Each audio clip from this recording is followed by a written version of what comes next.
Panorama group, जो सोचता है वो करता है। नमस्कार, भारत लाइव देख रहे हैं आप।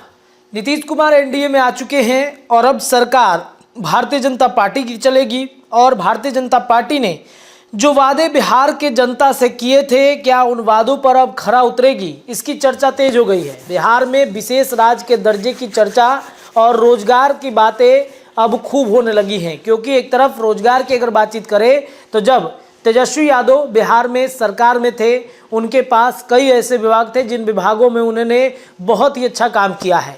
इस काम को लेकर बिहार की जनता काफ़ी सराहना करती है।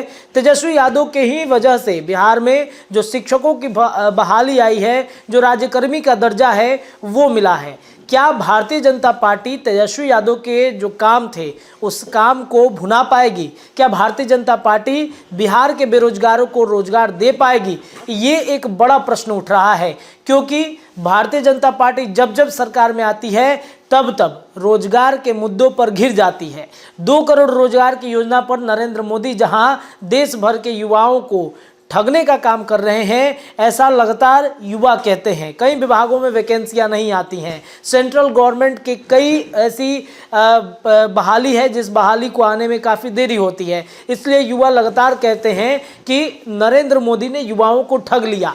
2 करोड़ रोजगार के नाम पर नरेंद्र मोदी ने ठेंगा दिखा दिया है। भारतीय जनता पार्टी की सरकार बिहार में बनने के साथ ही साथ अब सवाल ये उठने लगा है कि क्या नीतीश कुमार, जो तेजस्वी यादव के साथ मिलकर रोजगार पे रोजगार दे रहे थे, वो नीतीश कुमार रोजगार दे सकते हैं क्या? देखिए, बिहार में शिक्षकों की बहाली प्रक्रिया हुई। पहले चरण की बहाली के बाद जो शिक्षक थे उनके स्कूलों का आवंटन हो गया।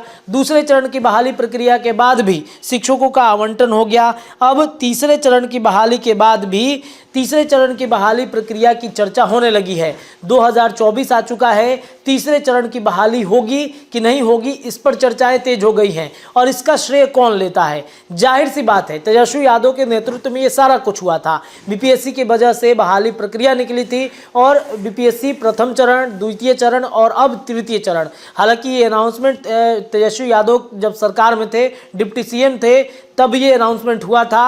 अब भारतीय जनता पार्टी या फिर नीतीश कुमार हैं, इसे अपना क्रेडिट लेते हुए दिख सकते हैं आपको। देखिए, तीसरे चरण की बहाली प्रक्रिया पर एक बड़ा अपडेट आ गया है कि दरअसल आपको बता दें कि तृतीय चरण के तहत नियुक्ति की कार्रवाई शुरू हो जाएगी। अवगत करा दें आपको कि TRE 1, TRE 2 के तहत नियुक्ति शिक्षकों के स्थानीय निकाय से रिक्त हुए पदों में लगभग 20 से 25 हज़ार के आसपास है। ऐसी परिस्थिति में स्थानीय निकायों से रिक्त हुए पदों की गणना कर उनसे प्रशासकीय पदवर्ग समिति से विद्यालय अध्यापकों के पद का सृजन कराना आवश्यक हो गया है। इसके अतिरिक्त की सूचना अप्राप्त रहने के कारण अग्रेतर कार्रवाई बाधित है। उल्लेखनीय है कि इस संबंध में आपको पूर्ण में ही वांछित रिक्तियां 2 दिनों के अंदर भेजने का निर्देश दिया गया है। ये एक लेटर निकला है और लेटर निकलने के साथ ही साथ जो विषय हैं उस विषय पर भी चर्चाएं होगी। उच्च माध्यमिक शिक्षकों के जो जिलावार है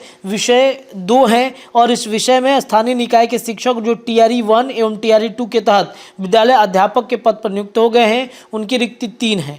वहीं अगर आपको बता दें कि माध्यमिक शिक्षक हैं, उसके बाद 6 से 8 तक के शिक्षक है, 1 से 5 तक के शिक्षक है, उनके बहाली प्रक्रिया की चर्चा अब तेज हो गई है कि किस तरीके से बहाली प्रक्रिया कराई जाएगी। और बहाली प्रक्रिया में जो अब श्रेय लेने का होड़ जो है नीतीश कुमार करते हुए दिख सकते हैं। हालांकि ये पूरी बहाली तेजस्वी यादव के नेतृत्व में निकाली गई थी और ये वही प्रक्रिया है जिस प्रक्रिया को 2024 में एनडीए की सरकार बनने के साथ भारतीय जनता पार्टी हो या फिर नीतीश कुमार हो, इसे भुनाने की कोशिश कर सकते हैं। अब सवाल ये उठता है कि एनडीए का तो गठबंधन बन गया है, क्या रोजगार बिहार में बीजेपी देगी? ये एक महत्वपूर्ण प्रश्न इस वक्त उठता हुआ दिख रहा है। फिलहाल इस खबर में इतना ही, लेकिन चर्चाओं के बाजार में लगातार भारत लाइव आपको अपडेट कर रहा है, हर खबर सबसे पहले। बहुत बहुत धन्यवाद। पनोरमा ग्रुप, जो सोचता है वो करता है। अगर ये वीडियो पसंद आई और वह बिहार के राजनीति और बिहारियत से सरोकार रखेनी तो सब्सक्राइब बटन दबा के चैनल के सब्सक्राइब कर ली। ओजे एगो घंटी बा, ओकरा बटन दबा देला से कुल सटीक और मारक खबर रुआ मुफ्त में मिल जाई। अगर रुआ पत्रकारिता के हमनी के नया प्रयोग में सहयोग कर चाहतानी तो ज्वाइन बटन दबा दी। पेटीएम नंबर नोट कर ली 9386816700। धन्यवाद।